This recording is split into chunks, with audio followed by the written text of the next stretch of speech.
C'est là ce que vous faites. Nous vous prions et nous vous conjurons au nom du Seigneur Jésus de marcher à cet égard de progrès en progrès. Alléluia. Alléluia. Amen. De marcher de progrès en progrès. Vous savez en effet quel précepte nous vous avons donné de la part du Seigneur. Ce que Dieu veut, c'est notre sanctification, c'est notre progrès. Alléluia. Alléluia. Merci Seigneur pour ces instants. Alléluia. Merci. Je me rends petit à petit, j'arrive à comprendre, à cerner que Dieu a un plan lorsqu'il nous prend du monde et il nous amène à l'église. Petit à petit, je commence à cerner, à comprendre que Dieu ne passe pas son temps inutilement. Lorsqu'il nous prend et on vient à l'église, on se fatigue après, certains abandonnent et ceci, cela. Mais Dieu a un plan magnifique. Magnifique. Lorsqu'il nous amène à l'église, lorsqu'il nous amène dans la foi chrétienne, lorsqu'il nous amène à devenir enfants de Dieu, à ouvrir notre cœur à la foi, Dieu a un plan merveilleux dans notre vie, frères et sœurs.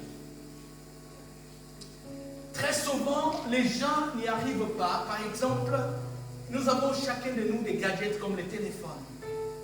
Et ces téléphones, vous prenez ce téléphone, vous amenez, vous partez avec ce téléphone dans la forêt Amazonie ou au Congo, là où le développement n'est pas encore arrivé.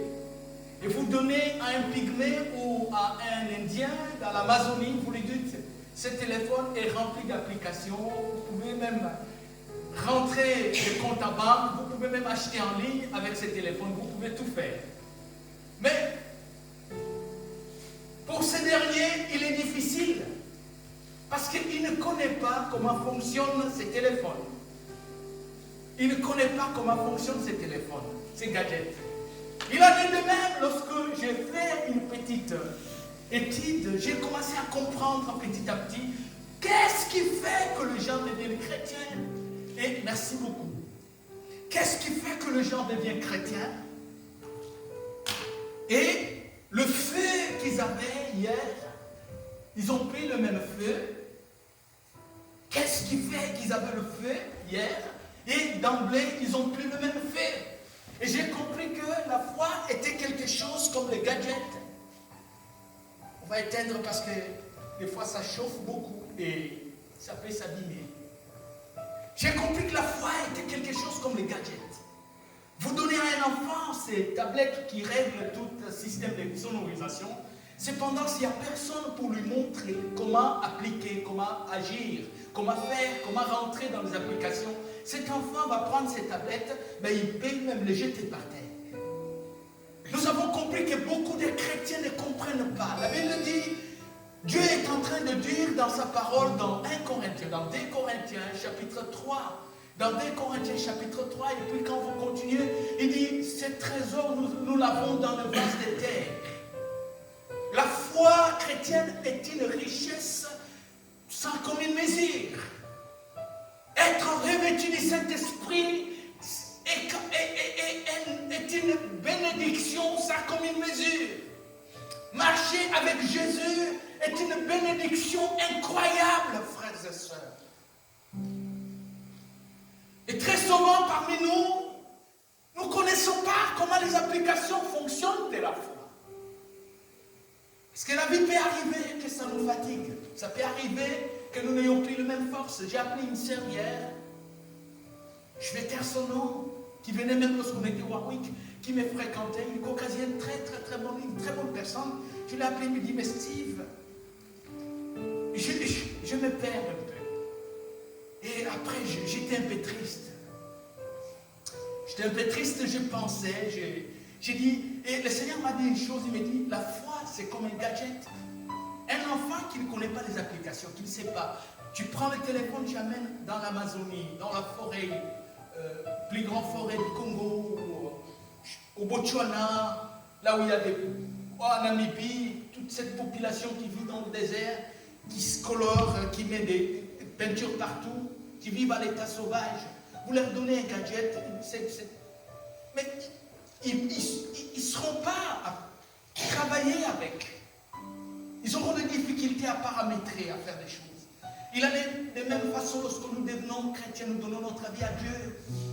Dieu nous donne tout pour notre succès. Il nous donne tout pour que nous soyons des chrétiens productifs. Il nous donne tout pour que nous soyons des personnes très productives.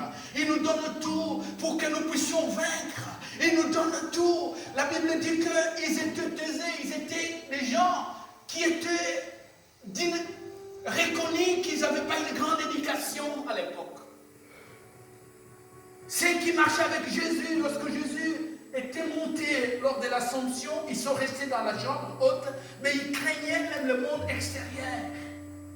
Ils étaient dans cette sorte de chambre haute, une maison sans fenêtre, et ils priaient, ils ne savaient même pas, ils étaient bloqués. Et comme le Seigneur ne veut pas que nous ayons une vie bloquée, une vie statique, il veut que nous menions une vie dynamique, il nous donne son Saint-Esprit.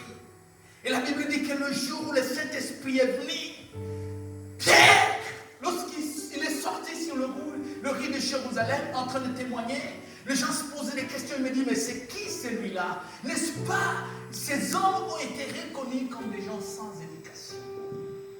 Et d'où leur vient cette éloquence? D'où leur vient cette capacité de témoigner? D'où leur vient cette possibilité de s'exprimer aussi clairement?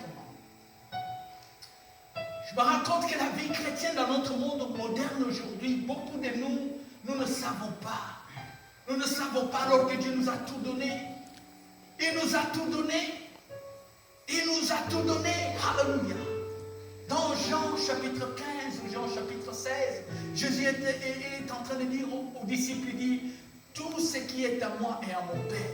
Et tout ce qui est à mon Père est à moi. Et tout ce qui est à moi est à vous. Alléluia. Gloire à Dieu. Dieu veut notre progrès. Il veut que nous allions de progrès en progrès, de succès en succès. C'est pourquoi Dieu ne veut pas que nous soyons des personnes qui soient bloquées quelque part.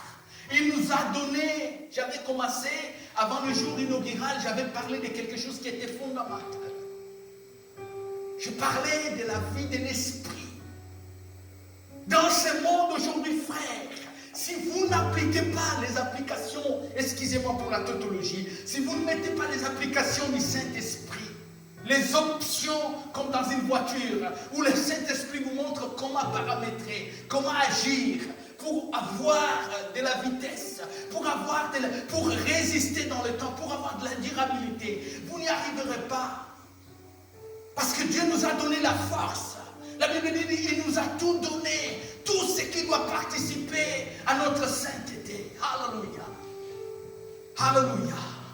Il nous a tout donné, alléluia. Tout ce qui doit participer à notre force.